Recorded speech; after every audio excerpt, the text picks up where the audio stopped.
హరీష్ రావు అయితే మస్తు తప్పు చేసిండు. ఏం తప్పు చేసిండు హరీష్ రావు? మస్తుగా చేసిండు. మా ఊరు దత్త తీసుకుని ఆయన దింకపోయింది పత లేకుండా. దత్తత అంటే ఏ ఊరు? కొలుగురు కొలుగు. తీసుకుండు అన్ని చేసిండు. ఆయనతో పత లేకుండా పోయిండు. ఉన్న ఇళ్ళని గులగొట్టిండు. ఆ ముసలోళ్ళు 2-3 ఒకటినే చచ్చిపోయారు ఆ గోడలలో పడి.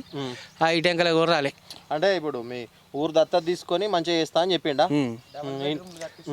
ఏది కట్టియలే. డబల్ బెడ్రూమ్ లేదు. ఆయన ఇదివరకు ఊళ్ళకి రాలే. అంటే కడతాను కూలగొట్టిండా? కూలగొట్టిండు. మొత్తం ఎన్ని కూలగొట్టిండు? 100 ఇళ్ళ దాకా కూలగొట్టిండు. కూలగొట్టిండు. మరి కట్టిండా? మరి అది కాదు, పునాది కూడా గతి లేదు. పునాది కూడా లేదు. నీకు తెలిసిన అంత మటుకు ఎన్ని ఇల్లు కూలగొట్టిండే? 100 ఇండ్లు కూలగొట్టిండు. కూలగొట్టి కట్టిస్తానని చెప్పిండు. చెప్పి ఊళ్ళోకి వచ్చిండు, తిరిగిండు, చెత్త చెడారమ్మ అన్ని తీపిచ్చిండు. ఇక మళ్ళీ ఈ పత్తకు కూడా కనవలేదు మా ఊరికి. ఇవరకు డబుల్ బెడ్రూమ్లు లేదు మా ఊరికి. చుట్టూలకు వచ్చినాయి కానీ మా ఊరికి డబుల్ బెడ్రూమ్లు కూడా రాలేవు ఇవరకు. ఏది లేదు. ఇప్పుడు ఎట్లా మరి? ఇప్పుడు కట్టిస్తా అన్నాడు. ఇప్పుడు పాతిండ్లు ఉంటేనన్నా అలా నన్ను ఉండేటోళ్ళు కదా. ఇప్పుడు కూలగొట్టిండు కట్టియలేడు అంటారు. ఎన్ని సంవత్సరాలు అవుతుంది? ఇప్పుడు 5 ఏళ్ళు అవుతుంది. 5 ఏళ్ళ నుంచి ఏడుంటారు మరి మీరు? గట్ల తమాం లేని వాళ్ళు స్కూల్లో పొంటి ఉన్నారు.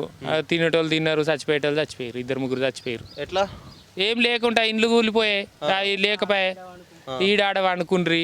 ఆ స్కూల్లో అడుకొచ్చుకొని తిన్నారు. తినకాడ తిన్నారు, చచ్చిపోయి ఆ సాలికి వానకు దుమారానికి అంతే చచ్చిపోయారు. ఇద్దరు చచ్చిపోయారు. ఎవరు ఏమంటే వాళ్ళు ఇద్దరు చేసింది అంతే ఉంది. మాకు ఎవరు వచ్చినా కానీ ఏమి పైసలు ఎక్కువ ఇవ్వలేదు. మా ఊరికి ఇండ్లు ఇవ్వలేరు.